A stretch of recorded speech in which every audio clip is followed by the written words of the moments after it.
Okay, thank you all for coming out today. My name is Joshua Tucker, and I'm the director of the Jordan Center here for the Advanced Study of Russia here at NYU. And I'd like to welcome you to our second event of the New York City Russia Public Policy Series. For those of you who've not been to the Jordan Center before, we do have a sign-up sheet. Our email list is outside, so if you're interested in all things Russia, we urge you to sign up so you can get more information about our events in the future. And in fact, we have another event tomorrow at 2:30 featuring our guests who are here today. We're going to be talking about uses of history and understanding Russia today, so maybe we can see some more of you there tomorrow. I want to very briefly introduce Alex Cooley, who is going to tell you a little bit more about this new Russia Public Policy series that we've set up that's a joint collaboration between the Jordan Center here at NYU and the Harriman Institute at Columbia. So Alex, if you want to say a word. Thanks so much, Josh. So it's a real pleasure to be here in the second of our series. The idea behind this, and it's being funded by the Carnegie Corporation, is to really boost our understanding of Russia-related public policy issues and to try and create a New York-centered network, whatever that means, and that's part of what we're trying to figure out, that's engaged and interested in these issues. So we're going to rotate events here and up at Columbia. We're going to do 2 a semester. This will go right through into next year. I want to thank Josh for just being a tremendous partner on this, and also thank him as we try and think more creatively about what are some of the issues in the policy debate. So yes, we do high politics. We did a reset event in foreign policy. Today we're bringing a group of distinguished experts and practitioners to discuss this Kompromat issue.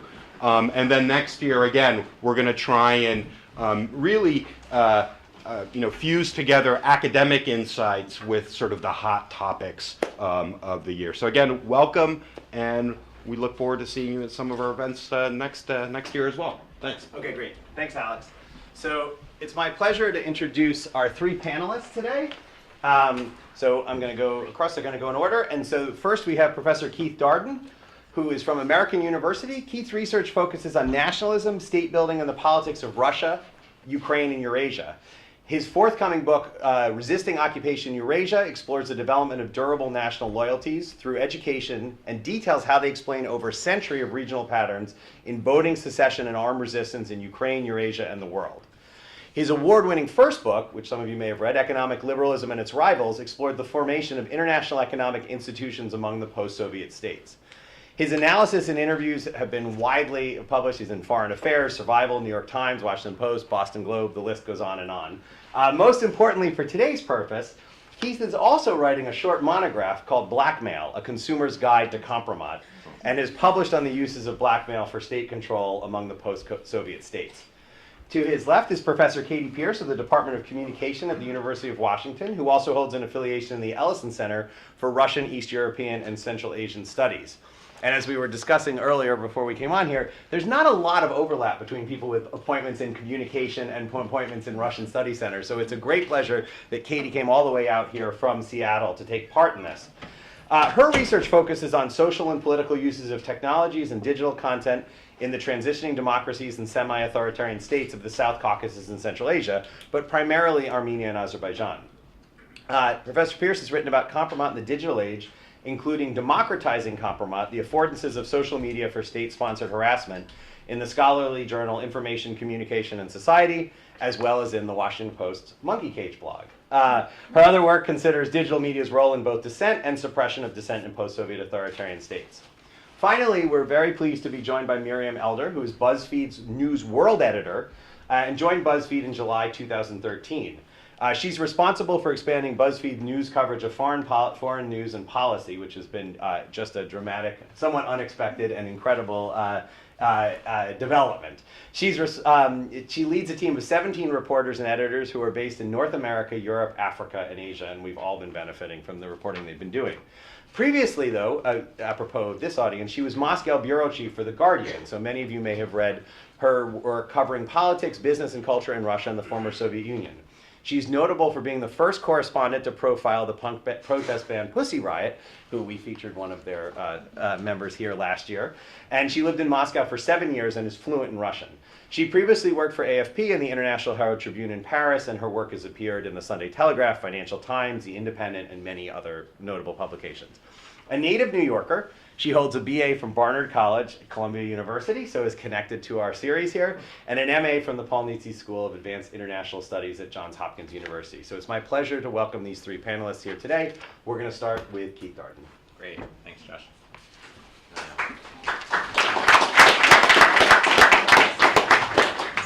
And thank you all for coming out. So I'd like to talk a little bit about just the background on Kompromat and what it is, how it's used, and why it's politically relevant in the contemporary age. Basically, it's compromising material, and it can be of a variety of different types. Sometimes it's morally compromising, sexual intrigues, affairs, a variety of different things that, in general, it's privately held information that would cause you problems if it were made public. It can be communications that you do not want widely shared. Victoria Nuland's famous statement that she made in Ukraine that was picked up by either Ukrainian or Russian intelligence, depending on whose version you prefer, regarding the European Union. Certainly an embarrassment to her, not something that she wanted to be made public or intended to be made public. In our election, you have the quote that sort of spawned a million hats, a run on the pink yarn industry. Also, again, material that would have, for the person involved, they would have preferred to keep that quiet. But the more interesting aspects include things that are illegal. So those are embarrassing. They will damage a public reputation, and that can cause considerable harm. But the more interesting aspects of Kompromat are the things that would put you in jail. So financial intrigues in particular, money laundering, bribe taking, anything that its disclosure doesn't just provide a reputational sanction, but a legal sanction, so that you'll end up in prison. It's useful to distinguish between two different uses of Kompromat. And the one that we're most familiar with is its release, because we get to see it. And that's really designed to engage in defamation. A classic example is Gary Hart. Some of you are old enough to remember this picture, the monkey business yacht. Destroyed Hart's chances in the 1988 presidential elections in the United States. And again, this was an example where as soon as the information was available, it was released. No one's keeping it, no one's trying to keep it out of the public eye, and it's an effort to destroy the reputation and destroy the political career of the person who is the target. Yuri Skirotov, to take a Russian example. This has been heavily blurred, don't squint, you're not going to see anything. This was a famous case for the Russian chief prosecutor, who started to pursue corruption investigations against the Yeltsin Kremlin. And suddenly it came to light that he had engaged in sexual relations in a Moscow hotel room with two prostitutes. And this was put on national television. His career was destroyed. He was forced to resign. And more importantly, the person who released this information ended up having a very successful political career. That was the head of the FSB at the time, who was Vladimir Putin. But those are not, in many ways, the more interesting uses of Kompromat politically. In the United States, they're the most common. But the most interesting, at least if you look at the former Soviet Union, is when the material, the compromising material, is stored. It's kept. And you simply let people know that you have it. And the purpose of doing this is not to destroy people, but to make them your agents, to effectively control their behavior in some way or influence their behavior in a way that gives you power over them and gets the ability to get them to do things that you want. So they can either give you money, so pay you money for blackmail, that you can do favors for them, you can provide them with information, you can spy for them, which is often the case, or you could even give them any other type of concession, such as the recognition of the annexation of Crimea, all sorts of things that we can imagine that you might want as a quid pro quo for keeping very embarrassing and potentially criminal information quiet. These cases are invisible, which makes it particularly difficult to study. There are only a few instances when we've been able to get access to this kind of information, and it's usually only once it's been released as defamation, in other words, when blackmail goes wrong. But again, sort of these individual-to-individual cases are not as interesting. Where it really gets interesting to people other than the consumers of tabloid journalism is if it's not just one individual against another, where there's an organization that specializes in the collection and use of this information on a mass scale. If it collects information on enough people, it can build essentially an army of agents, a network of influence, and it can be a hidden source of very considerable power. And so we have examples of such organizations. J. Edgar Hoover used to keep files of this nature for the FBI, although that was on a much more limited scale. Reinhard Heydrich of Hitler's SS liked to keep compromising files on other Nazis, in particular, as a way of maintaining his own personal survival in a regime where people were typically at each other's throats, but also on every member of foreign delegations in Berlin. In fact, he even created a brothel, built a brothel with special listening and observation equipment inside solely for the purpose of entrapping his fellow Nazi officers and the ambassador class in Berlin. Hotel Kitty. And in these cases, when you have central collection of Kompromat and its general use for blackmail, you can exercise a fair amount of political control. Classic example of this, of course, is not Heydrich or Hoover. It's the Soviet KGB, which created a vast network both of physical infrastructure, listening devices, rooms with a view, as they called them in the KGB, such as the one that caught Yuri Skuratov, as well as a staff that was trained in surveillance. And these networks were typically built upon Kompromat as well. In other words, you entrap one person, you get them to spy on others, and it rolls out until you have a very significant portion of the society engaging both in compliant political behavior and in surveillance itself. And the KGB really specialized in this. And it didn't go away when the Soviet Union collapsed. The skills were there, the people were largely there, much of the infrastructure was there, and the political practice continued. So even as the physical plant degraded, they created new microphones, new cameras, new ways of surveilling people. And so that the old methods were simply revived in a variety of different ways. And we see this in all of the post-Soviet states, not just Russia. One of the cases that we know about blackmail from is this unique case of Leonid Kuchma, who was president of Ukraine in the 1990s. And recordings were made in the presidential offices, which detailed his use of compromising material.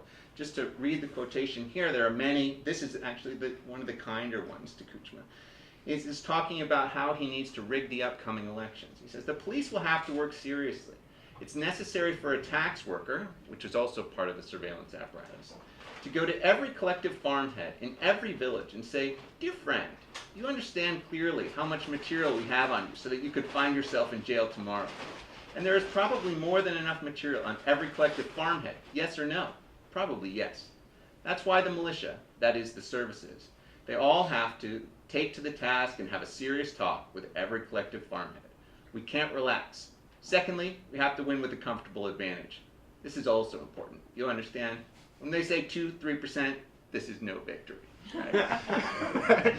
And so this is talking about blackmailing the heads of every collective farm in Ukraine to get them to secure a voting base for the president in an upcoming election.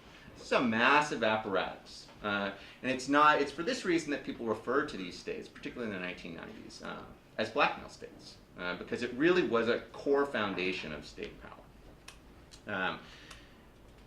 We've seen this in other countries. Seen it in Peru under Fujimori. His intelligence head Montesinos also had a huge archive of compromising material.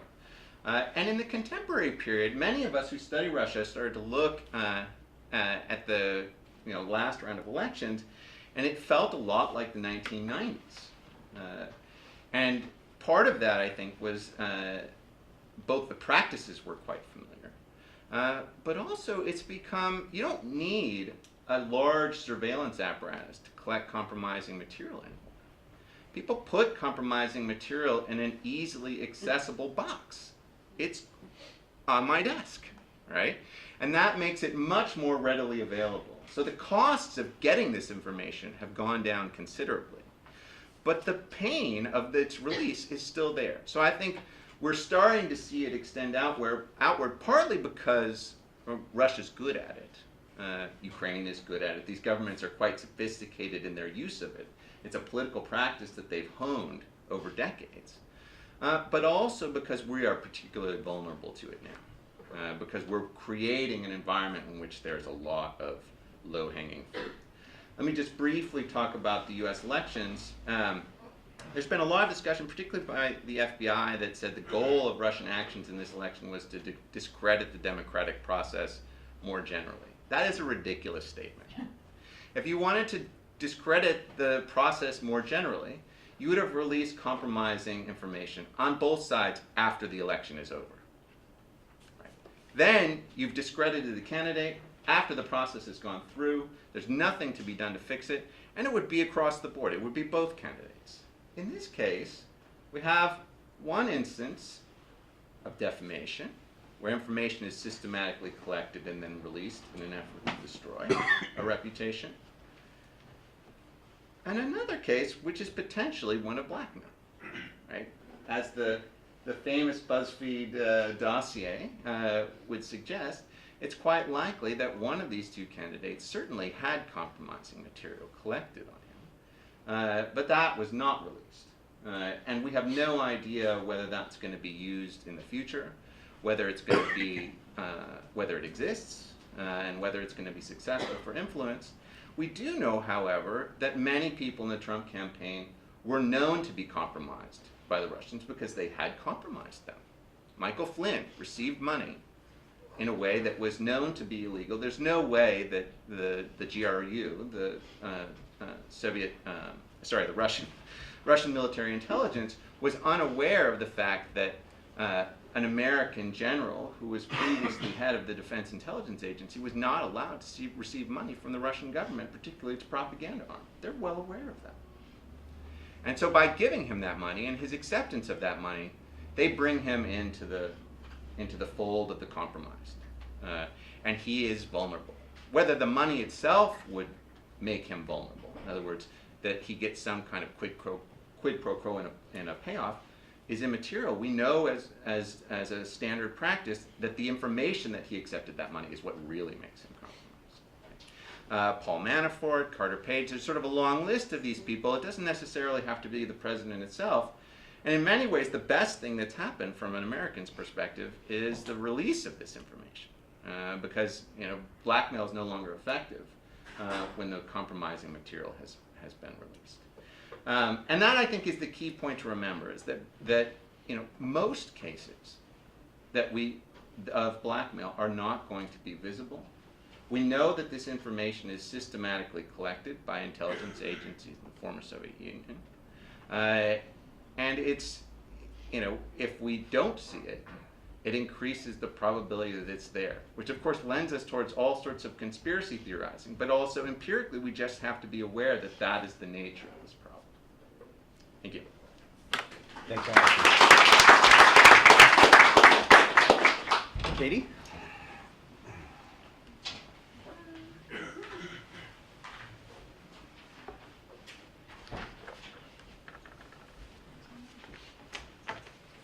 Maybe I'll stand up here. I just don't want to be like blocking this. Sure. It's a little bit tough for you all to see the screen while I'm sitting there. I'm really glad that Keith went first because he set the stage in terms of understanding what Kompromat is and how it's used. I'm going to focus more on where Kompromat fits in the contemporary media environment and specifically talking about social media, but also a little bit of historicizing about the changes that has occurred.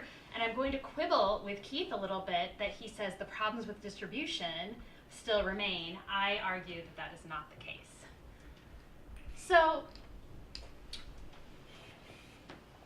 this room, I assume most of you in here are interested in this part of the world, and you are probably already likely familiar with the fact that the idea of the truth is a vague notion.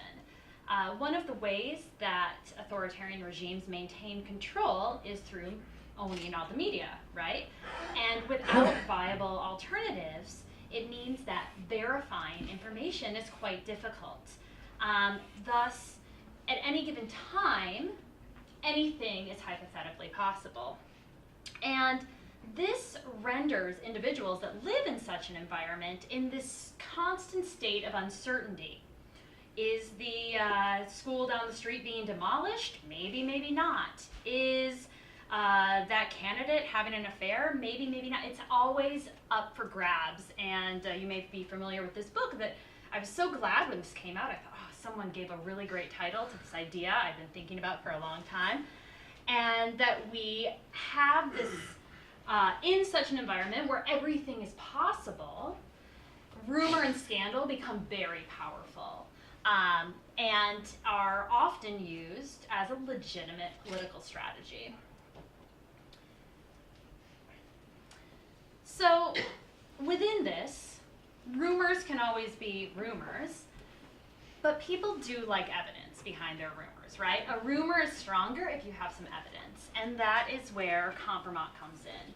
And I think when we're thinking about Kompromat, the blackmail portion of it is really important because even though we can say, oh, Kompromat is this very interesting concept, it's blackmail. It's an idea that we're all pretty familiar with. It's an age-old coercive technique where, as Keith already mentioned, disclosure of some information to a third party would harm or threaten an individual.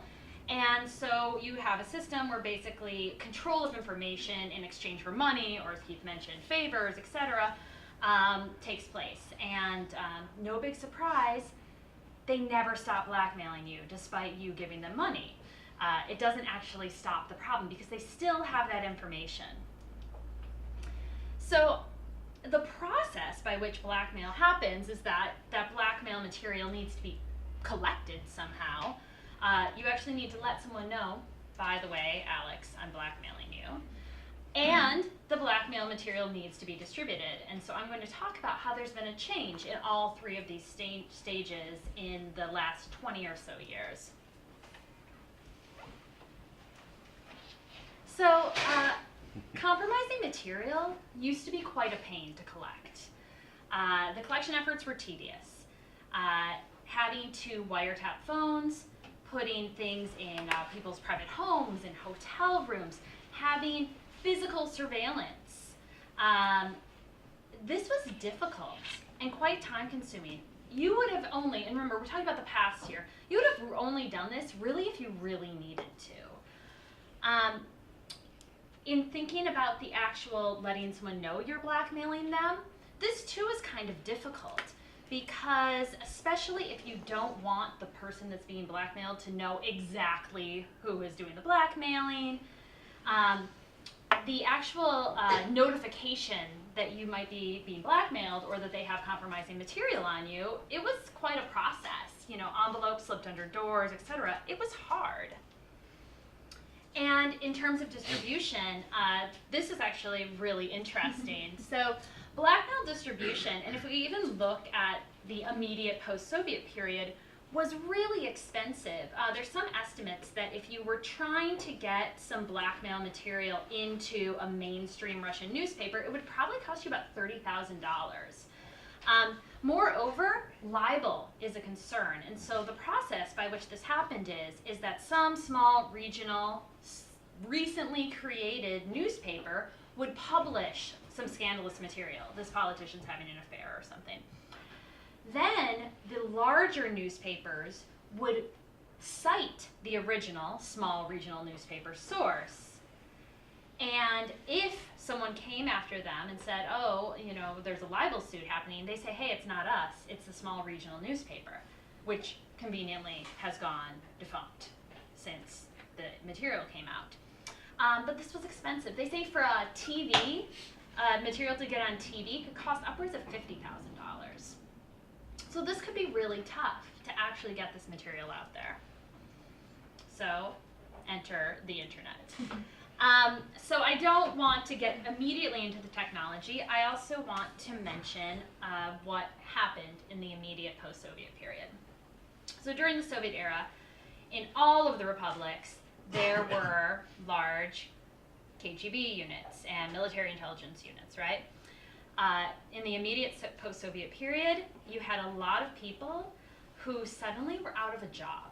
You had well-trained people that were out of a job. You had people that had a lot of connections with each other out of a job.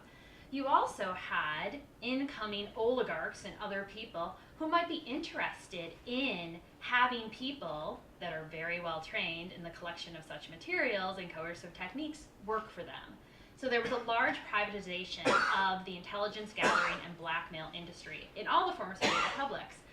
And mind you, these individuals were still close friends with their former work colleagues at the KGB, and so there was a lot of transferring of information between these groups.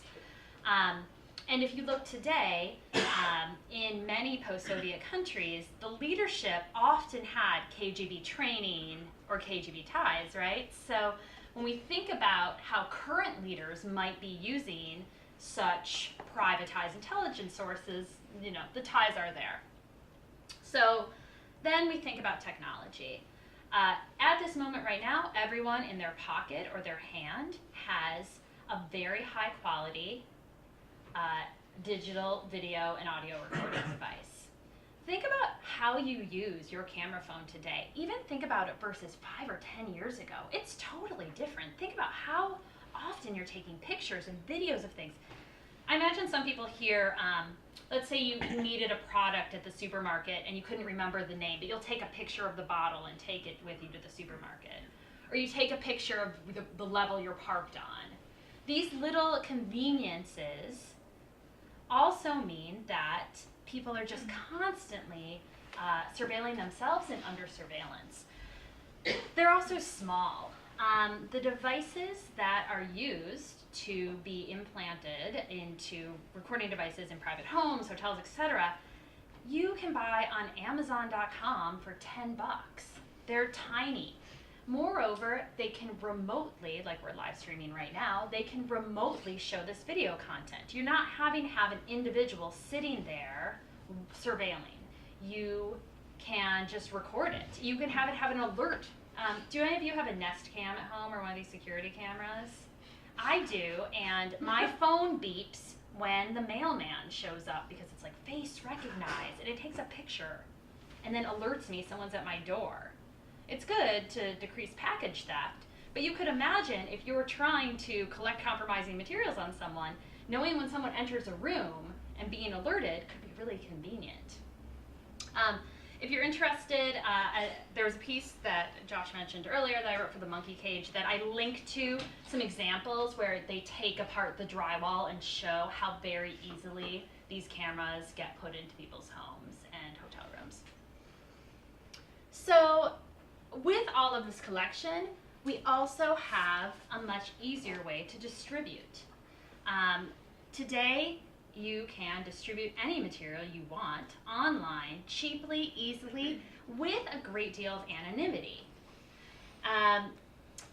Also, although a lot of the former Soviet republics have introduced new libel laws for online content, it's nothing like print newspaper libel laws. So this has really opened up the doors to making far easier distribution channels for such material. And Keith already alluded to this. We also today are self-generating Kompromat all day long. We have a data repository where we are providing ample material for blackmail. Josh already mentioned, I study Armenia and Azerbaijan daily. A new compromising material that is private messaging, private Facebook messaging, or WhatsApp messaging, a photo sent between people. And I don't know how many of you are faculty here, but if you talk to your students about these things, it sounds like that this sort of behavior is par for the course in our students' romantic relationships. And you hear about it with these ideas of revenge porn, where jolted exes will upload naked pictures or whatever online to blackmail their former lovers. This is Kompromat, and it has, I don't want to say normalized because that's a little depressing, but when I talk to my students about it, they have all had experiences with it either directly or in their immediate circle. So, this is not an uncommon action. So with this, I wonder if perhaps we're in the golden age of Kompromat. Even though this is something that we can think, oh, maybe the 90s were the golden age of Kompromat. I think today is, because anybody can collect it, anybody can create it, and in the article that Josh mentioned earlier, I talk about how easy it is to Photoshop things fairly well. There's bad Photoshopping too, but you could Photoshop things. You can create it, it's easy to collect, we're generating it ourselves. You can blackmail someone very easily through text messages, and this happens all the time. This random number is like, guess what, we have this material on you, and it just shows up on your phone. And then distribution. And when we think about now how this term has entered thanks to Miriam, the American vocabulary, but as I mentioned, talking about my students, this isn't actions that are just for high-level politicians. This is going on with young adults all day long. This is something that Snapchat, which is an application that I am too old to understand, but with Snapchat, the beauty of it is that it's ephemeral. When you send a snap to somebody, it disappears in a minute or two. And if someone takes a screen capture of it, the sender is notified. And our students love it because of the ephemerality, because they can feel a little bit more comfortable sending photos and information that they're worried about is going to be used against them later. We might think, oh, these dumb kids today writing these things on the internet, they don't know what they're talking about. At least my students are incredibly cautious about what they put out there online because they think of the potential of this happening to them. So I think this combination of that we're in this era of digital technology, and we can think, oh, maybe this is just a post-Soviet thing, maybe this is just an authoritarian state thing. It's an everywhere thing, and it's very real, and I think that thinking about it as a concept that's occurring all over the world can help us think about ways that we can, as individuals, protect ourselves, and also to not make light of this, because these are very serious materials that are going out about nice people, maybe sometimes bad people, but nice people who just happen to, be in a relationship with someone. And that if we can be thinking about what is this saying, that at this moment there's this desire for blackmailing people, and looking at from that problem, I think that maybe we could get to a place where maybe we're not so much at risk. So with that, thank you very much. Thanks, Okay, so as Alex mentioned, one of the things we're trying to do here is bring together sort of academics who have research that bears on important topics and contemporary topics in the area of Russia and things related to U.S. and Russia, but also to pair them with people who are doing sort of incredibly exciting work on this outside of the academic sphere. So we're really happy to have Miriam here join us, but in our effort to be flexible, we're going to adopt different methods. And a lot of times when journalists talk in a panel like this, it's sort of more in the kind of two people sitting in armchairs Q&A type format. So I'm going to ask Miriam some questions as a way of giving her a chance to talk a little bit. And then we'll open it up to Q&A to everyone. I'll pose my last question. We pose the entire panel, and then we'll open it up to Q&A to everyone. So Miriam, I want to start with, as Katy noted towards the end of her talk, that Kompromat largely entered the public lexicon in the United States following the publication of the now famous Steele Memo this January. There was a lot of discussion in the aftermath of the publication of the memo of what must have gone on to think through whether to publish the memo or not. We heard lots about this was floating around, but BuzzFeed was the first to publish the memo and to place it online. So since we were fortunate enough to have you here today, I was hoping you might be able to talk to us a little bit about the decision-making process that went on going into this that led to the decision to publish the memo. So first, thanks for accommodating my weird style. I'm not used to talking to people. I'm usually used to asking the questions. But so what happened that evening was CNN published a story saying that the intelligence community was using this dossier to brief then President Obama and then President-elect Donald Trump.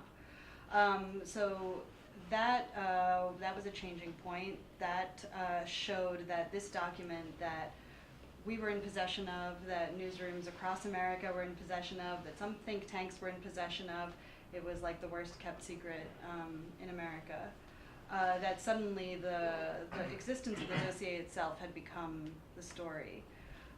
So the decision at that point was pretty clear. We published it with the caveats that it was unverified, it contained some errors, and at that point it just became clear that the document itself was the story, and it was time for the American people to have it.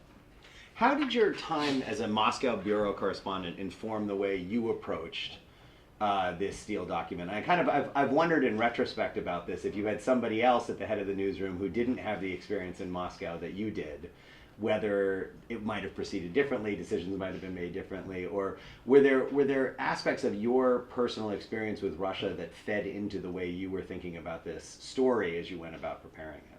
I wouldn't say that I was sitting there and thinking, oh my God, this is Kompromat and we need to have it out in the world. That's a really interesting question that I've actually never thought about before.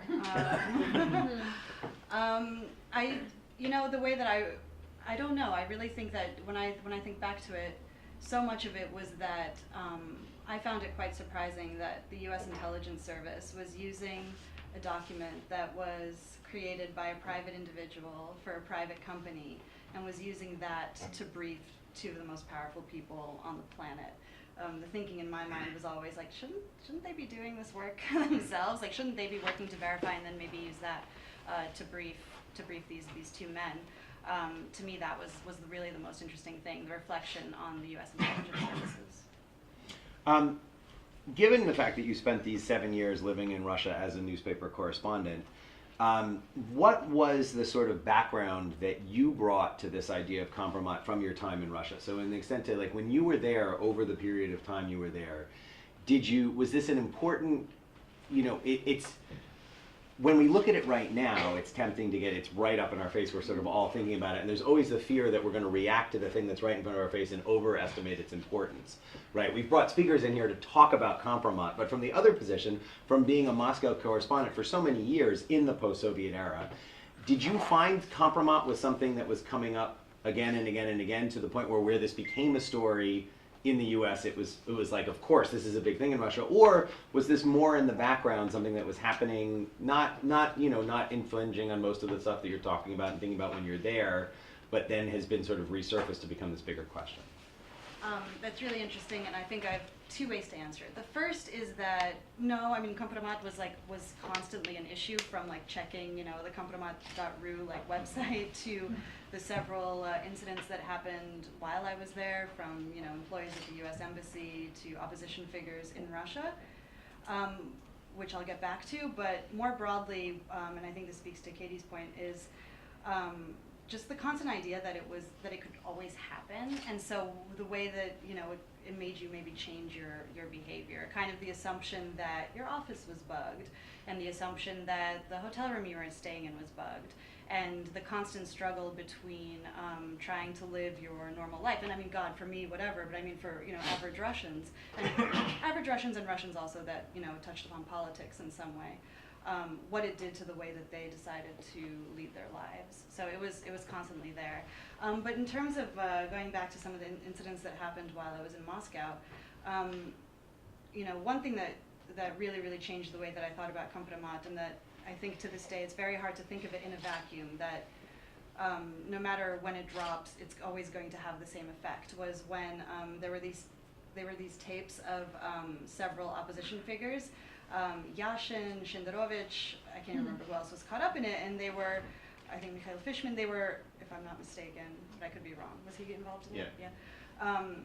So we're caught on video, some of them doing coke, some of them sober, at least on the video, and having sex with this woman who was sent around to have sex with them, and the videos were leaked, and they dropped online, and I'm like sitting there in my office, like a prudish American, watches, oh my God, what's gonna happen? And it, like, nothing happened. You know, like, cheating is not an uncommon occurrence in certain segments of Moscow society. Like, it wasn't a big deal. And it brought home to me how much the context really matters. It's not just the information in and of itself.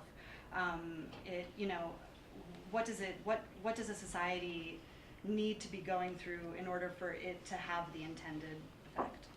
It's interesting. I had a similar thought during the 2008 election. If you remember, there was a time when a young Obama staffer was photographed at a bar in Georgetown, and he had his hand inappropriately placed on a cutout of Hillary Clinton, and it was ended up on Facebook, and nothing happened. Again, he didn't resign. He stayed on with the team. And I was wondering, thinking at that time, about whether the sort of ubiquity of Facebook was beginning to take, you know, or you think back to Bill Clinton inhaling, and that didn't destroy his presidential campaign, and whether this sort of the ubiquity of Facebook begins to take things that were once taboo and make them less taboo, just because so many people are thinking about it. So I guess you're talking about it from a cultural context of like what's going on in society writ large. I wonder if you could address within the context of Russia in particular the sort of point that both Keith and Katy touched on of technology. In the time that you were there, what did you observe in terms of the changes between technological changes and how that played into this question of Kompromat? Is there anything to this? You know, you've given us this one story about something that goes live on the internet that should have been shocking and wasn't. Does it go in? Katy's talked a lot about, you know, how Kompromat gets democratized. It's easier to collect this thing. So what was your take on the sort of technological, from having been on the ground for all that time, as technology was changing? I'll get to that in a second, but just to go back to, like, you know, that everybody's talking about on Facebook, so it doesn't matter. I mean, that's one view. I wonder what would have happened if that photo had dropped today, where there's a much larger conversation about how to treat women in power. You know, maybe it would have been entirely different. I think, like, on the one hand, yeah, so anyway, there's two ways of looking at it. But in terms of Russia, it's, so I left 3.5 years ago, and I actually think that the relationship with the internet has changed so much. The relationship between the Kremlin and the internet has changed so much just even in that 3.5 years. When I was there, I think that the Kremlin really underestimated this thing called the internet. They were just kind of starting to understand that it was potentially going to be important, but it was really ruled, as it were, by like liberal, well, let me not call them liberal, but like opposition figures, and obviously young people. One of the big stories that I wrote before I left was about how Nashi, like the youth group at the time, was paying trolls to appear on Russian like websites and stuff like that and shut down discussion. So I think like we were getting to just the beginning stages of the Kremlin testing a strategy domestically that it would then deploy abroad, including in the United States. So I think like I was there at a weird time, and I would probably have a different answer for you, like a more relevant answer if I had been there like a month ago. But 3.5 years ago, like so much can change in 3.5 years. So swinging back to the United States, as you have in your last comment, I'll ask my last question, then I'll have one question for all three of you, which is coming back to the dossier where we discussed this. So 3.5 months out now, this has been out in the public domain. It was the worst kept secret, but it's less kept of a secret now. What is your take now as someone who has watched Kompromat from within inside the sort of Russian world from when you were there as a correspondent, and then having been intimately involved with the breaking of this story? 3.5 months out, what do you think about the dossier, the materials contained in the dossier today? And you can say you don't want to answer that question if you want, but if you're willing to answer that question, you know, having watched this ruminate in the public discourse for 3.5 months, do you have more faith in the content of the dossier, less faith in the content of the dossier? Are you surprised that it's not being discussed more? Are you surprised it's still being discussed? Like, what's your take on it now? My thoughts about the contents of the dossier like start and end with what has been reported to be verified. So you have reporters in various news organizations, including BuzzFeed News, that are working to see if certain parts can be verified or debunked. So I don't take the dossier as something in and of itself, but we're still trying to report it out. Okay, so my final question, which I'll start with you, Miriam, but then open to the panelists, and then we'll open it up to discussion from the audience. when I previously spoke with both Keith and Katy, they both wrote pieces for me at the Monkey Cage, and we did these Facebook Live interviews afterwards to talk about them. They both mentioned, which came up in the talk today, the importance of Kompromat as a threat that loses its power once it's released. So as Keith said, you can destroy, but you can no longer blackmail once it's been released.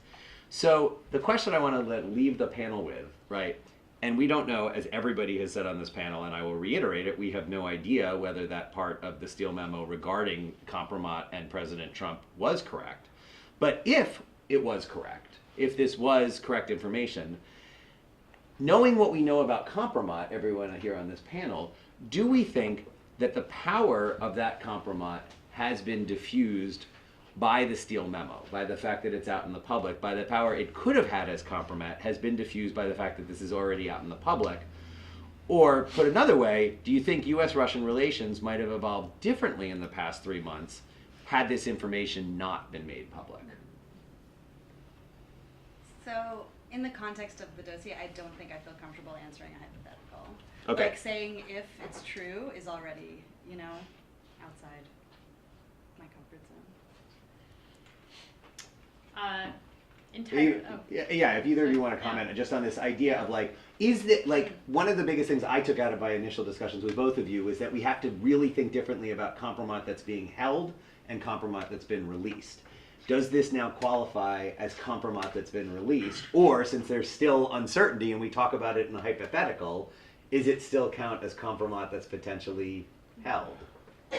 My opinion, just personal opinion, is that I don't think that the more exciting parts of the dossier are true, because I think that anyone with as much money as that individual has a security team that is aware that hotel rooms in this part of the world are bugged. People know this when they travel there. It's not a surprise, and so I would assume that his security team would be smarter than that. Just my thoughts. However, is it possible that they have something more threatening or damaging than that? It's possible, and it could be related to something that isn't necessarily morally questionable, but or in terms of like, oh, there's a sexual nature to it, but it could be something about some financial improprieties that would be really problematic.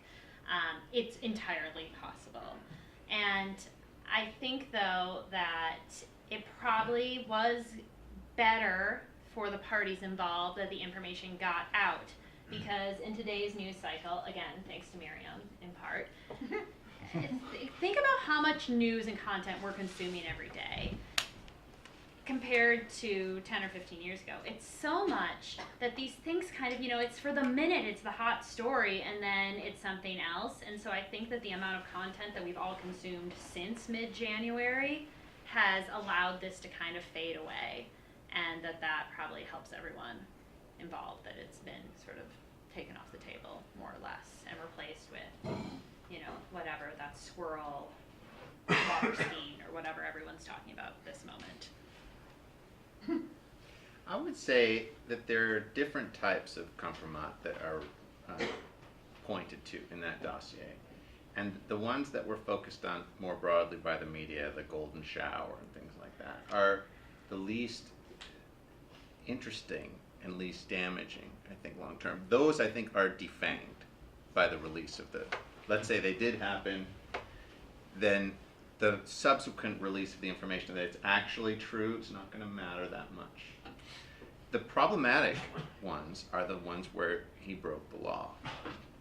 And I think those are the types of things that the FBI will follow up on, and where the release of that information means that a crime has been committed.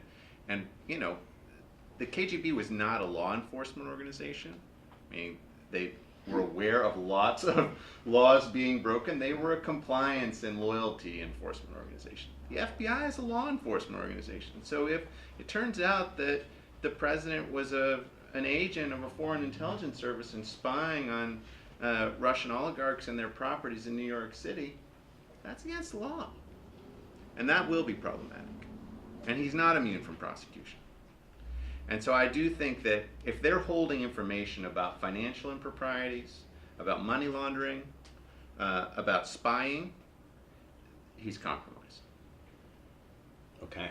And with that, I'd like to open up the audience. We have a policy here with the Russian Public Policy Seminar, which is in part because we're being recorded, but in part for the benefit of our panelists, that you introduce yourself and your institution if you're part of an institution. So, yes. Hi, my name is Lila.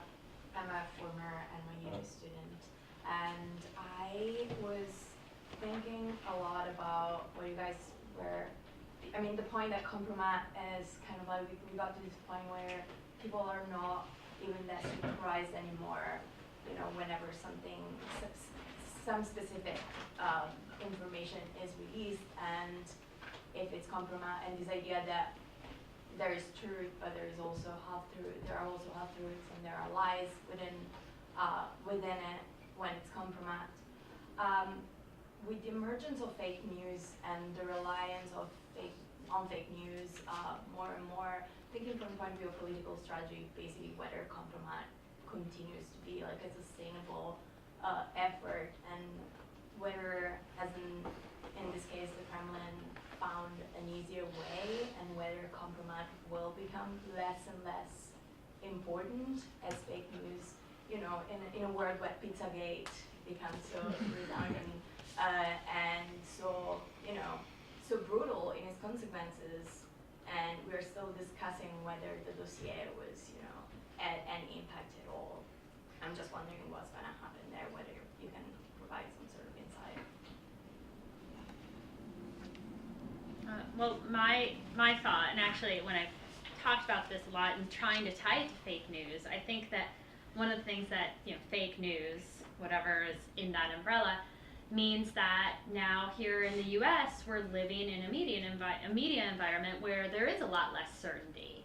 We're not all watching Walter Cronkite or Dan Rather at night and, okay, well, that's the truth. And I think that that has opened the door up for, just like in media environments where there's a lot of uncertainty, like in authoritarian states, for rumor and scandal to have more power. And that in particular, that now with news sharing, more news is socially shared now than people just going to, you know, New York Times, the website or something. That the social endorsement, that I say, oh, Keith shared that, and Keith's smart, so this must be legitimate. That additional social endorsement impacts our credibility assessments greatly. And so in this, you know, is this the golden age of Kompromat? This is another element, certainly. I think truth and lies are still not on equal footing in our society. And that when you have actual information, particularly in courts of law, they're not on equal footing. There are lots of environments in which they're not on equal footing. And so I think that we're not there yet. And the KGB also used to create fake documents. They had a whole office, you know, with forged documents. They did, you know, they forged documents about J. Edgar Hoover and all sorts of efforts to do disinformation campaigns in the United States. But it's the real stuff, I think, that counts more. And I think that's been, in many ways, the post-Soviet cases are in an environment where no one did trust. It was the videotapes, it was the recordings, it was the compelling real news that always trumped the fake news. And we may end up there as well, right? That we're just going to have higher standards of evidence. But the real stuff, the real dirt, is still going to, I think, trump the lies. Did you want to? Yeah, sure. I mean, is the question like, will fake news take over Kompromat? Is that kind of the question? Political strategy, like that was. I mean, I think if you look at what happened with this election, it was the hacking of the DNC emails and Podesta's emails. And, you know, I think everybody rightly shuddered at that happening. Yes, you know, there was stuff that was politically damaging, but it's also just deeply, deeply embarrassing. And it all goes back to the question that I posed in the beginning. For me, is, you know, how does this affect our behavior? How does it affect the way we conduct business? And does it change our behavior for the negative? Yeah. If a society is riddled with denunciation Can you and introduce yourself? blackmail. Introduce yourself. Oh, I'm sorry. My name is Oren Jurinkas. I'm a graduate of the Old Russian Institute. I'm sorry. If a society is riddled with blackmail and denunciation, what keeps things from getting out of control? How does the society continue to function? Through social control. I mean, I would flip your question on its head. When scandal is normalized, that gives a great deal of power, and Keith had that great slide that showed, you know, that the control of this information leads to power. And so when scandal and this everything's possible, everything's impossible, everything's possibly true, possibly false, that gives the people that do control the information, whether it be formal in media or holding this material, tremendous power. I once asked a Soviet citizen, what prevents you from denouncing your boss because you don't like him? And he said, well, you have to be very damn careful to make sure that his power position isn't such to crush you. But with this in the you know, I lived in Central Europe for a number of years, and a lot of this derives from the cultural soil in which it's embedded. And my God, the Austrians just loved denouncing their neighbors. It was a parlor sport. The Gestapo was a relatively small organization. Probably the KGB is too. So there are cultural components. But anyway, I would appreciate comments. I do think it's damaging. And I worry, you know, all of our search histories are about to become publicly available. Everything that we've done on the internet and do on the internet. Every website we looked at. You know, there's blackmail material in there for probably half the people in this room. And so these forms of denunciation and, you know, the release of this information, I think it degrades our perceptions of each other and sort of impoverishes some sense of what our society is and who its constituents are, which might create space for non-democratic leaders to rise, particularly. Like it creates the sense of, you know, society is ill, no one is clean, and we just, you know, it's a, I don't know, I haven't thought through it, but I don't like it. And I think that it's a good point that the culture environment matters, but being someone that works in societies where self-censorship is the norm, it's taught to children. My current work focuses on, well, what are the circumstances that someone would be brave enough to risk speaking out in such a society when it's certainly going to lead you to terrible things. It's the exception, not the rule, and it's not very pleasant to live in such an environment, at least for me. So I hope that we're not headed in that direction in this country. Alex? So yeah, Alex Cooley, Harriman Institute. So great panel. I want to take this to the realm of international relations and the U.S. Russia relationships. So, you know, it strikes me that one effect of the dossier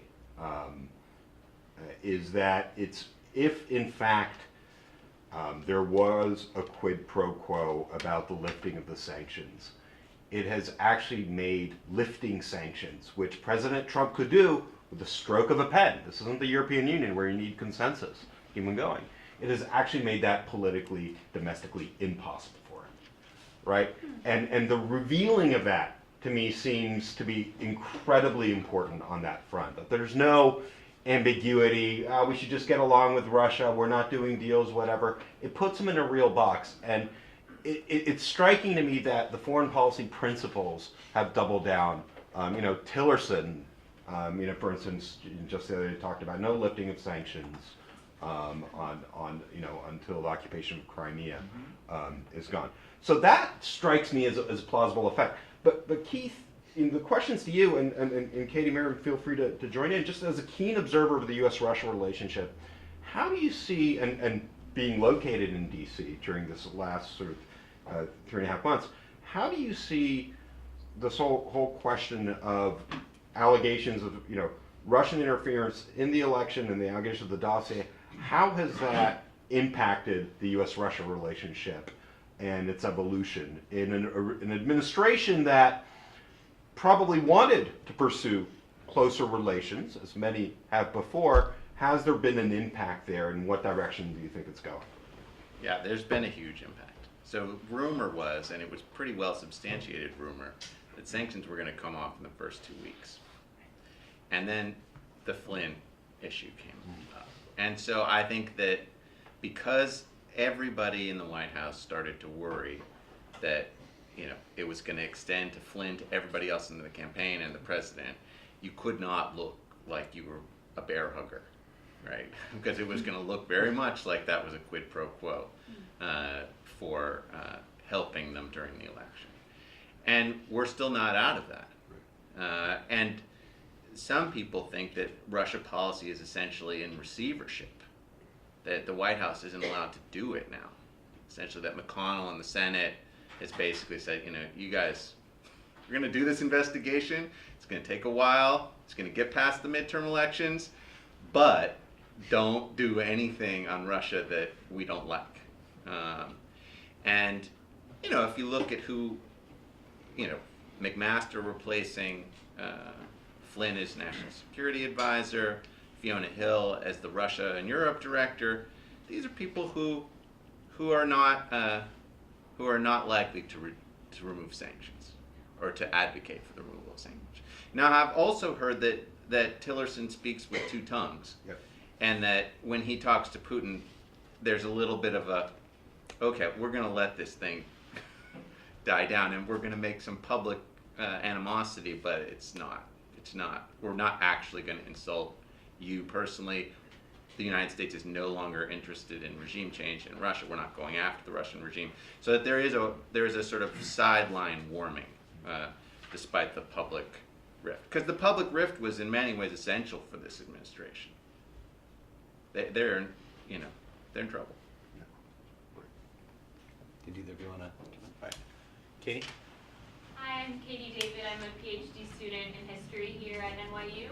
And I wanted to ask about gender in Kompromat, because most of the examples that were brought up in the presentation were about men, and a lot of it was about sexual improprieties with female prostitutes. And I know that there are cases of, obviously, of course, there are cases of Kompromat against women, but I was wondering if there had been any famous ones that have to do with sexual improprieties or immoralities against women, and how how kind of gender plays into Kompromat, and how that may be changing today.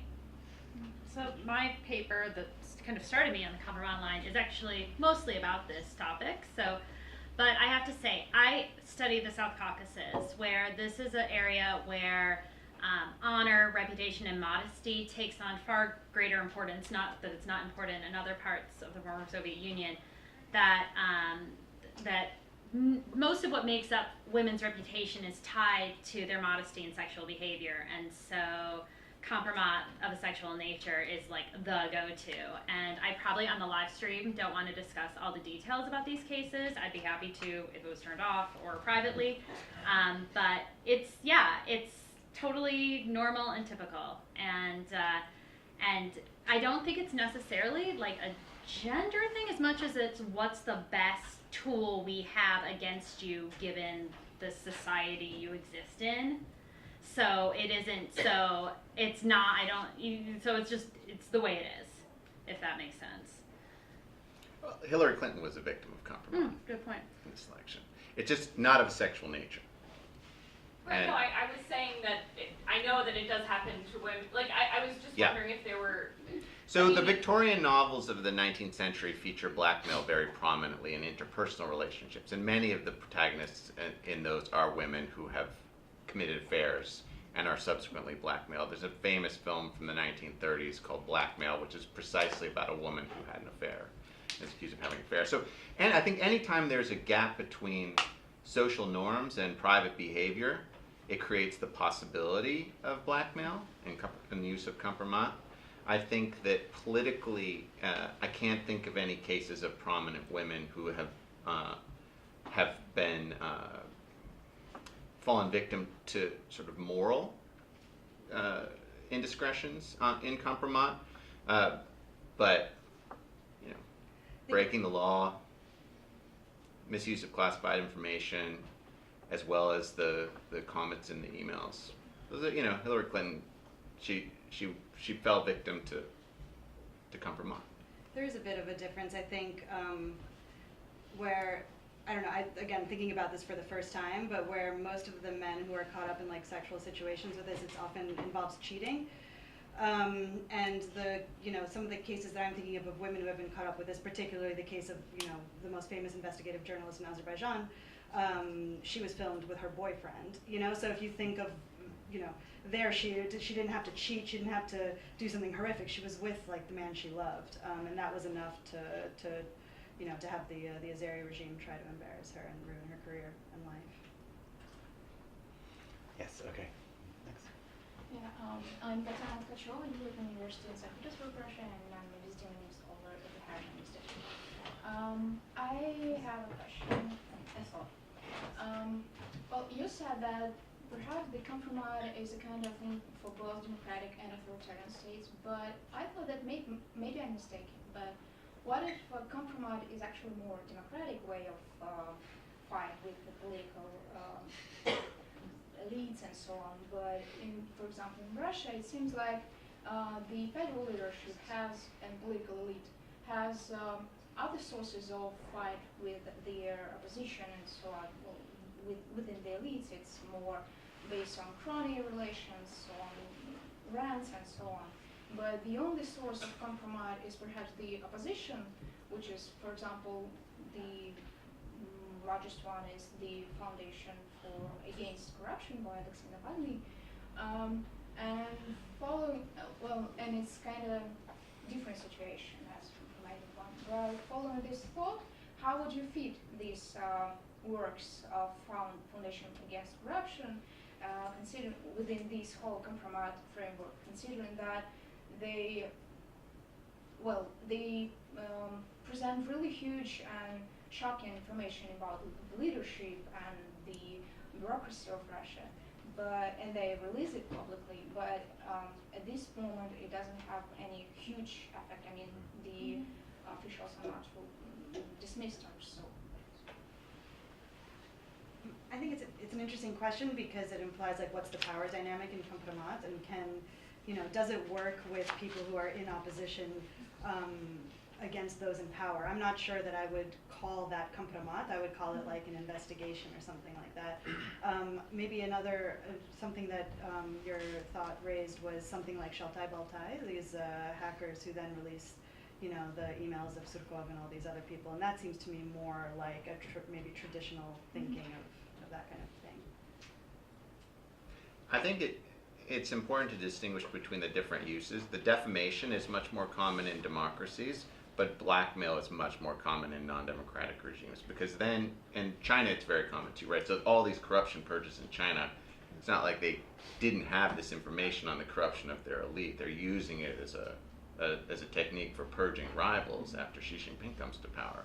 But one of the things that authoritarian regimes have at their disposal is they control the prosecutor, so that they can selectively prosecute based on information, and they control the release of the information in many cases. So they're very good with the blackmail side. But you're right in the sense that once you start seeing defamation, particularly the release of compromising material about the sitting government, it signals at least a degree of political pluralism and openness about those societies. We can't do blackmail very much in the United States because blackmail itself is illegal, right? And because the FBI is, again, a law enforcement agency. Yes. Barbara Katz from the Stern School. Can you talk a little about the role of Kompromat in the French election?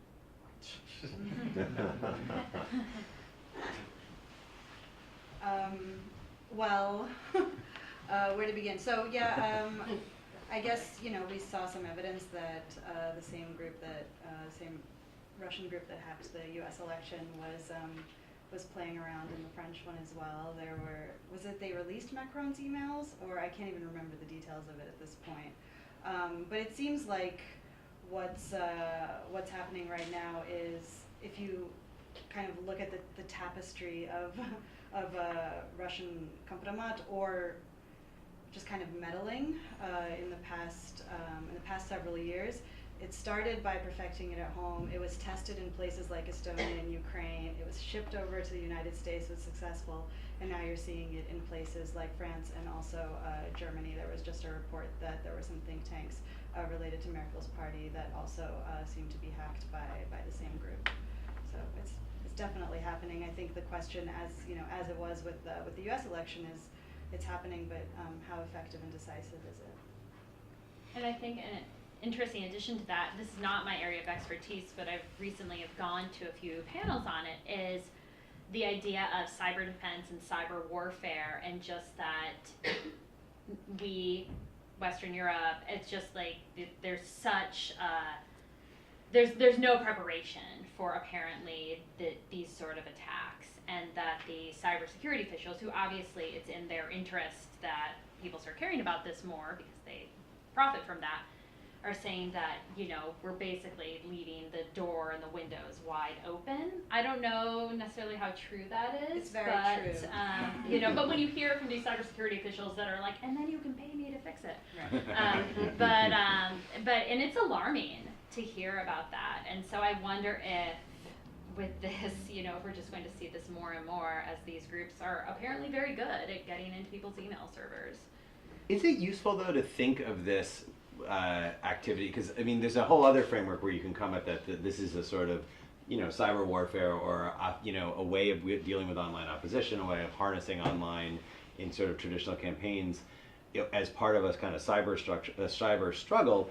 Is it useful to think of this within the framework of Kompromat, where we've traditionally thought of this like as Kompromat as stuff you don't want to release? It seems like the whole point of playing around with Macron's emails right now is to release it immediately. And I guess Keith's framework of you either try to get Kompromat to defame or you try to get Kompromat to hold on to. But I'm just wondering if we're running a risk of sort of conflating too many things under one umbrella here.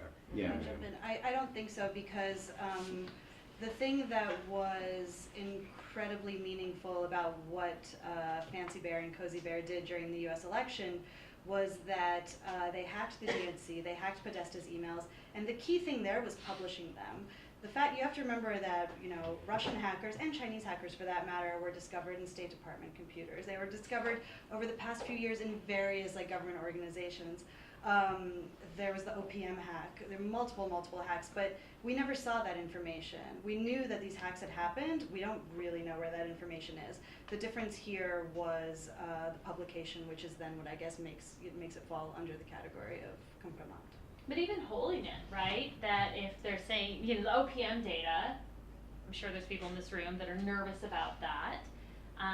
The holding of it, you could look at with the Kompromat framework as well, that there's potentially information out there that I don't want to get out there, and what are my personal behaviors to address how I am dealing with that information. So at that individual level, certainly. The OPM completely makes sense in that regard. I just, you've been at a lot of conferences lately, and one of these ideas is hacking democracy, right? And attacking soft underbellies and trying to help more anti-democratic forces do better in elections. And so I'm wondering, there's a lot of things that are obviously related in concept, so I just thought I would push on that a little bit. Okay, we've got, but just quickly on this, selective release is always a red flag.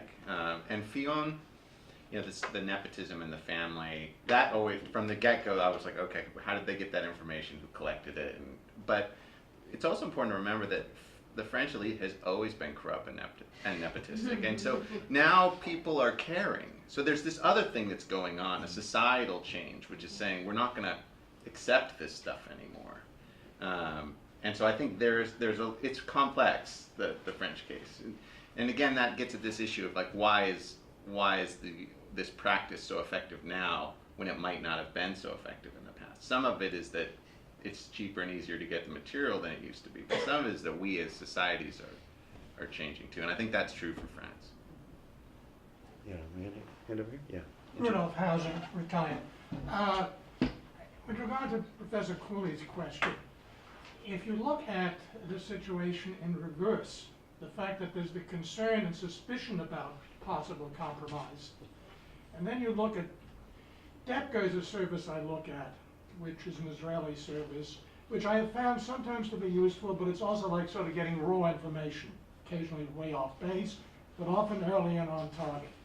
They were reporting in the transition period that Trump was negotiating with Russia and Turkey with regard to actions in Syria that would have pushed the Iranian influence out. But that once all of this concern came out, everything fell apart.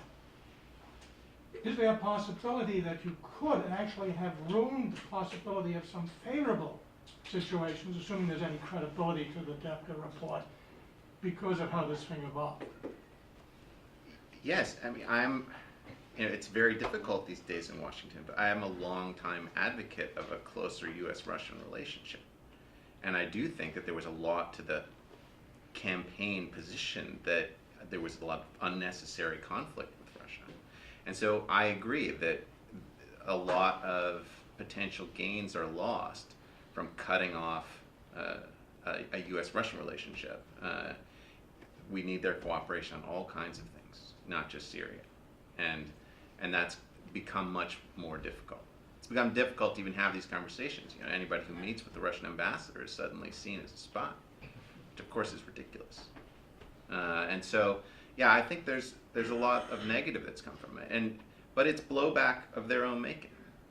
And you know, we had a meeting in Washington the last 48 hours. Alex was there too, but you know, we made that very clear. that you're damaging a relationship that you say that you need in an effort to influence it to a positive outcome. It's ham-handed more than anything else.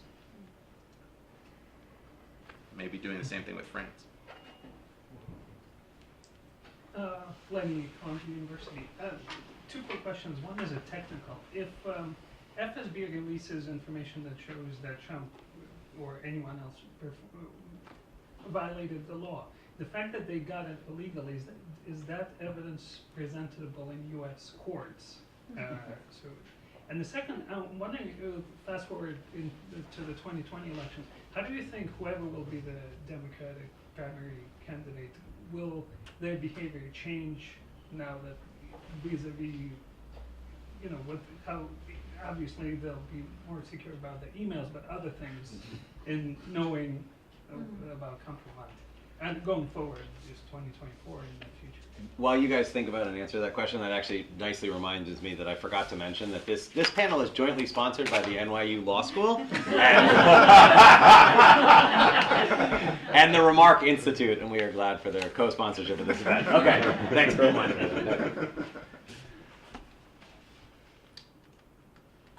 I can talk a little bit about how I think they're going to change behaviors. I think, you know, like, you kind of said it as a throwaway line, like, of course they'll be more careful about their emails, but that's, I mean, that is like a really important start, and the fact is that the way that the Russians got into Podesta's email was by like a very simple phishing scam.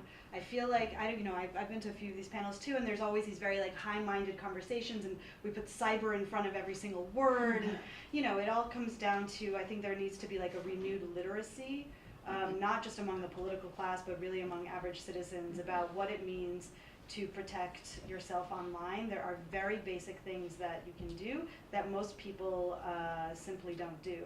So I don't think that that's like any small thing. But I don't know, 4 years is a really long time. I would assume and I would hope that, you know, there is more awareness now in the US that that there are malicious actors trying to affect the outcome of elections. I don't know, I'm of the mind also that this is an old game that Russia has been playing for many, many decades, and what does it say about our society or the structure of our society or the health of our society that this was the year they were successful? I would say, in part, as someone who sort of studies social media and politics more broadly, that one of the things when you start to look at a lot of things in kind of the social media realm is that there's always sort of, when you get into the technology, it's always these cat and mouse games, right? There are short periods of advantages for one side. You know, as Miriam was saying, which I completely agree with, we've looked at sort of the history of this in Russia, right? That autocrats sometimes are slow to realize new threats, and there's some structural reasons why that's the case. Autocrats tend to surround themselves with people whose careers are dependent on pleasing the autocrat. They're less likely to tell the autocrat there's a new threat out there if they're not sure about it, right? So I do think this sort of idea of the internet and social media as liberation technology, as it was called by Larry Diamond at Stanford, is not so much wrong as it might have been right for a particular time, and then that window closed when regimes realized it was a threat, where the Russians began to take it more seriously. And you see China, you see Russia, you see all sorts of different places responding. But then people develop new strategies and new things come about. And I think this may have been a moment, right, where fake news is one of the questions. Like a bunch of, been at many conferences, people talking about that. Like, we know there were specific reasons why the platforms were hesitant to move against this in the context of the political campaign, right? Now that the political campaign is over, you see platforms, Google rolled something out yesterday, Twitter has rolled stuff out, Facebook has rolled stuff out, right? That may have been a particular moment where Macedonian teenagers or 20-somethings could have that big of an effect on the US election that may have passed. And I think some of this stuff, now, like Miriam, I'm skeptical that people are going to not fall for simple phishing scams. I mean, these are not high-tech things that you can beat with another better high-tech thing. Some of these things are just real simplicity. But again, I think we can really often get very myopic about these things, where the thing that we're watching right now is the thing that's going to be here for a long time. And so in that sense, I think 2020, there'll be all sorts of different threats, but there'll be all sorts of different defenses.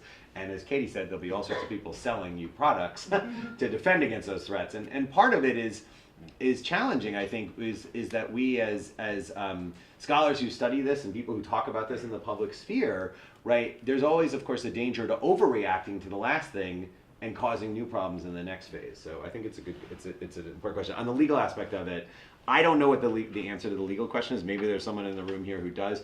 I think that if it got to that point, the way it plays out, this plays out as a political issue. The question is when enough people who are sitting in the Senate want to impeach Trump and replace him with Pence, and I think that's before you have to get to a criminal case and what's admissible in a criminal case. Personally, I was stunned by the things that these people were doing over email. That's just, there's clearly a generational gap here, that people of my generation would never put those things in email. Oh, these are the questions that might come up at the upcoming debate. No one sends that email, right? So, maybe they've got a very steep learning curve, and so they may make their way part way up that learning curve, but it will be slow. Keith, haven't we always been sort of stunned at the things that politicians do that they get caught doing? I mean, I think there's something about the type of people who go into this is way off my academic scholarship, so this is totally anecdotal, but you wonder if there's something about people who go into that kind of a work, I was stunned Bill Clinton was doing the things he was doing in the White House, right? Or Jim McGreevey, the governor of New Jersey. I wonder if there's something about a kind of, or a local New York politician. Right, exactly.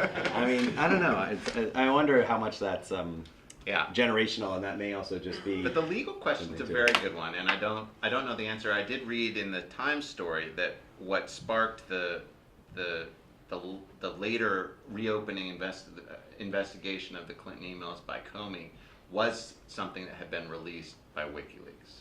So at least that can be grounds for opening an investigation. I don't know whether it's admissible in a court as evidence.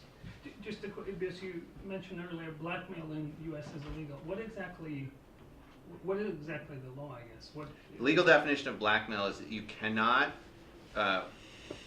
withhold, it has to be a crime particularly, but you can't seek payment for the release of information. But it is a mildly punished offense. I think it's got a maximum of 2 years in prison and a fine.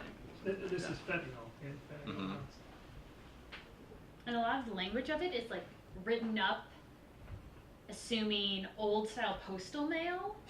And so it's very, when you look at the laws, it doesn't necessarily, it has not really grown with the time, which is true with a lot of laws that have some sort of media component, but especially those. Questions? Yes. Okay. Don't matter what's my name, because I know where I'm from. When I came to the United States more than 20 years ago, I was astonished how much information, and information is power, every landlord collected on U.S. citizens and their credit bureau and their private organization that collect all this information. And nobody cares. I was just astonished. When I tried to talk to people about this, They like separated themselves from this information. No KGB ever collected this much information in the Soviet Union as when God collect information on us here. And I understood later why it's happening, but my question is about different. Just today in the Russian news, there was information about case of Sugrobov. This is the guy who was the head of anti-corruption agency, government agency, and they gave him like 20 years for and it's not possible to understand. He kind of did not gain any money or anything for that, for what he was doing and his guys was doing. So does he come up to powerful people, or what actually happening, or he really could be blamed in something? Do you have any more information about it? Because it's not possible to understand who is on the wrong side, and actually in the case there was not so many powerful people. It just was like governor of, like, I don't remember the cities, like Smolensk, they tried to, no, it's, here that police all the time try to make people to do something wrong, that prosecute them, it's kind of okay, but I don't even understand what happened. Could anybody comment on this? So let me give you a couple versions. Getting a sentence like that is very unusual. Yeah. And so he clearly crossed someone and not the governor of Smolensk, right? And so one of the ways that you could cross someone in a position like that is collecting information and keeping files about people you're not supposed to collect information and keep files about. So people above you rather than below you. And this was a problem with Beaujolais in China as well. He was collecting compromising material on other members of the Central Committee. And so he met an unhappy fate for doing that. And I think that is a general pattern across non-democratic regimes where this kind of compromat is used. Not everybody gets to keep it because it's such a source of power. Another option is that he was letting people off the hook that he shouldn't have been letting off the hook, not necessarily for financial payment, but as part of his personal network. But I think it's the former. I think it's part A. Miriam, did you Well, I didn't even want to speak about that case in particular, but I think like this is my fear of what the U.S. kind of turns into as a society, where like we're always hunting for the real reason why something happened, rather than like X happened because of Y, and that's just something I've been thinking a lot about in terms like with the fake news conversation, Kompromat, and all of that. It's like you keep hearing more and more questions like that. Like for example, not to put you on the spot, but like if this is true, like there is truth, there are lies. Something happened or something didn't happen. And I worry, I just hope that the U.S. never gets to a place where like these are the kinds of questions that can be posed of like, why do you think that happened? Well, it should be that he broke the law in X way. No, but the trivial explanation is not plausible, because we're talking about a society where all members of the elite are corrupt. Oh, absolutely. No, and I'm it's not mandatory to be a member of the elite, to be corrupt in order to be a member of the elite. So you can't say, okay, well, he was prosecuted because he was guilty. Yeah, maybe he was prosecuted because he was guilty, but why this selective prosecution? And that's a political explanation, and we can speculate about it. But the idea that you're catching the bad apples, not. But let's not hope that never happens to the governor of some state. Yeah, absolutely. I mean, it's the same thing with these two guys, the ex-Kaspersky guy and his, who were arrested. Right. The potential dossier sources that disappeared, yeah. And they were arrested on charges that date back 7 years. Like, I don't think anybody believes that it probably has anything to do with, charges. Like, why bring them up? I'm not saying that your explanation is off by any means. Just saying that functioning in this realm of, like, what actually happened is potentially disturbing, if it happens here. Other questions? Yes. Hi, my name is Miriam Elder. I'm a PhD student in anthropology here. And to forgive my illiteracy in general social media. But I was just curious in this, I buy the argument of the golden age of Kompromat, and I'm curious because like we never hear people have like a nostalgia for like the past, like that we should go back to snail mail or whatever. You know, nobody's saying that. Despite all of the, oh, me too. I got the 2 days. But you know, is there? How would you? There must be like a search for a kind of like Kompromat proof way of communication that is using ways of articulating information anchored in like a past model of kind of textual literacy. And I'm curious how Trump is using Twitter in this way as this space where he's actually like getting ahead of Kompromat. He's getting ahead of the informational ordering system of blackmail, of defamation, or whatever, by making his thoughts already a priori public, and thereby kind of making them the word at the same time as ahead of like any kind of blackmail kind of culture that might follow. I hear a lot of people with nostalgia for snail mail, and actually this week I sent a letter for the first time in years because it contained information that I wanted to send to somebody that I didn't want to get captured at any point. And so it will happen more, I think, for certain types of communication. But Trump, it's interesting what you bring up about Trump, because in his business practices, Trump exclusively uses couriers. He doesn't do email. He doesn't do electronic communications. And you know, if you made, you know, if you were a real estate developer in Atlantic City, one could see why one might use couriers. And it's a practice that I think will, for some really compromising stuff, serve him very well. But you're right that the sort of, he's out there all the time, right? We have every neuron firing with this guy. And, you know, it's all kind of compromising. He looks like a lunatic most of the time. So you're right, like, we may just become inured to this and dulled, and it may lose a certain type of effectiveness. But again, the legal stuff, that's different. I would just add that what we know about how people behave on social media is that we all engage in impression management on social media. We engage in impression management right now. You know, you brushed your hair today to come outside because you care what people think about you. But social media affords us the opportunity to be much more deliberate in the content that we're sending out. Nobody picks a bad profile picture, they pick a nice one. People think about what they put out there. Where it becomes troublesome is when people's imagined audience is erroneous, whether it be that, so for example, we know generally when people think about their audience, they tend to think about that one extreme. I'm not going to put that picture of me smoking pot because of grandma. They think of one extreme, but they're not thinking about the other people, especially people that they've forgotten about, people that don't comment or like things much but are lurking. We forget that they exist.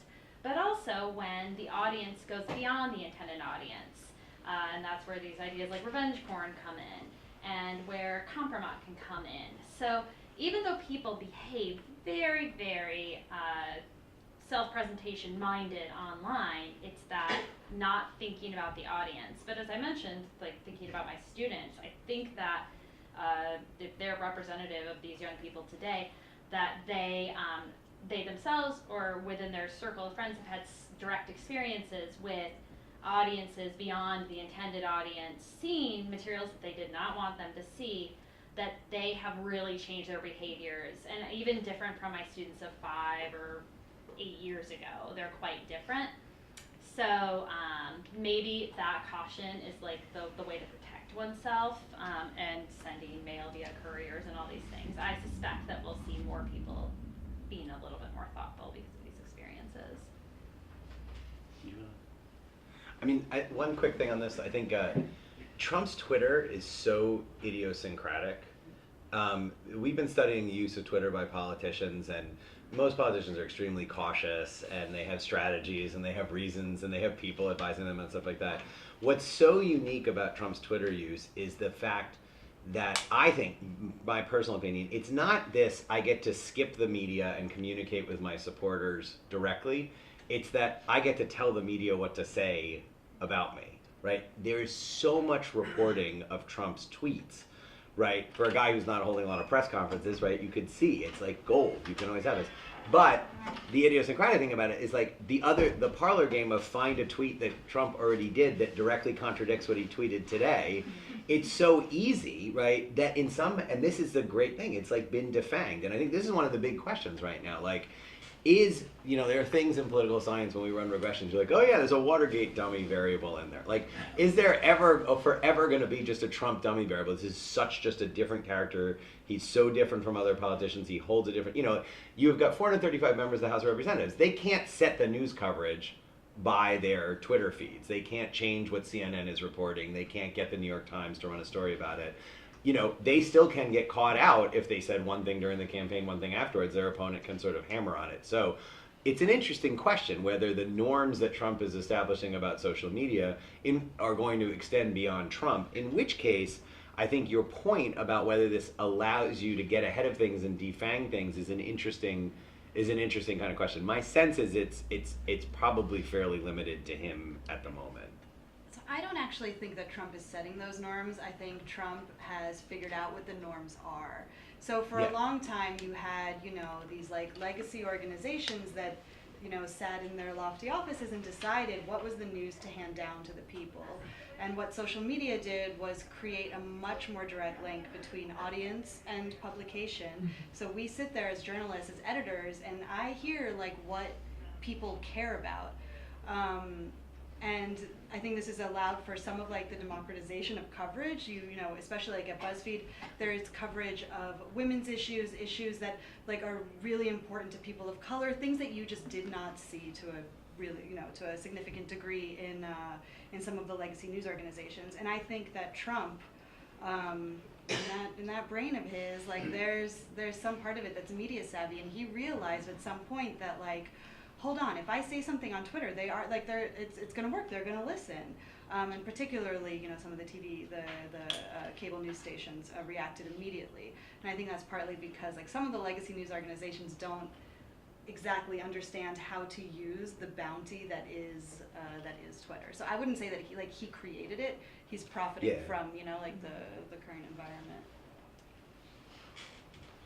environment. Questions? Yeah. Mark Busick at Columbia Law. I do agree with what you say about the Achilles heel being the legal side of things, because as I travel around the red states, they don't.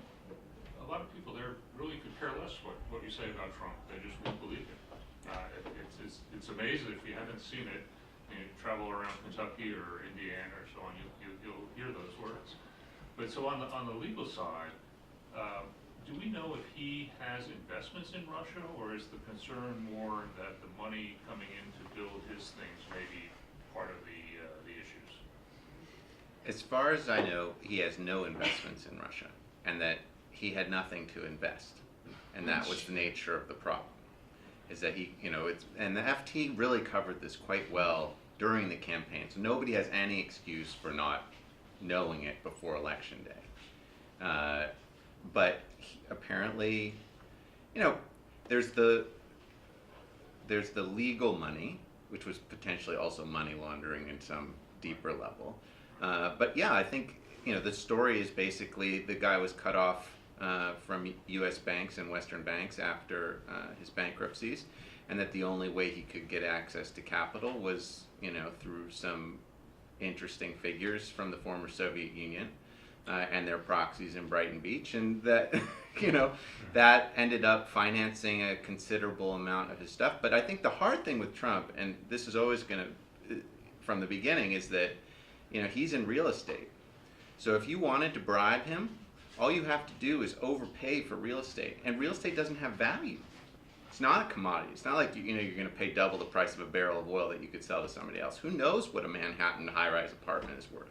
It's worth what people pay for it. And so like this house in Florida, those are going to be things that without somebody turning, without an informant, are going to be impossible to trace, I think.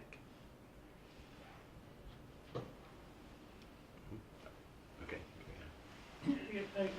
This is purely out of an imaginary world, but put yourself in the shoes of, you're an advisor to Putin in charge of Kompromat, and he just says, here's like $100 million right now. I want you to improve it, expand it. How would you guys spend the money? No, I mean, he's seeing the effect. Like, what would you, with technology the way it is, like, how would you expand the program? I don't know. This purely out of sci-fi. Can we turn that off? Yeah, if you can answer that, we can discuss For that. me, I think it would be breadth, not depth. That there's a lot of power in targeting people that don't think that they're going to be targeted. Also, those people are going to be far more susceptible. If you're a political opposition leader, you know that this is coming, and you're maybe like emotionally, morally prepared for this to happen to you. Whereas the regular person, that they don't, and if there's something that the government wants or needs from them, that'll be a little bit easier. So I think that going widespread would make a lot of sense. In terms of specific technologies, there's a scholar, Fenwick McKenwick, who's at Concordia University in Montreal, and he studies how these companies promote these tools to authoritarian regimes, these surveillance tools, but they never come out and say, oh, this would be a great way to collect Kompromat. And I could send you the link if you want to some of his work about how it's like basically articulated, like, and by the way, you can do all these other things. So there are industries out there and conventions and conferences where they just peddle these goods, which are often from U.S. companies, by the way. So yeah, I mean, the way that they do there's a really interesting tool that they can like collect all the cell phone traffic in like a small area. Like that would be pretty useful for protests. Like these sort of tools are just incredible. Any last questions from anyone who hasn't? All right, well then thank you. Please join me in thanking our panelists for a fascinating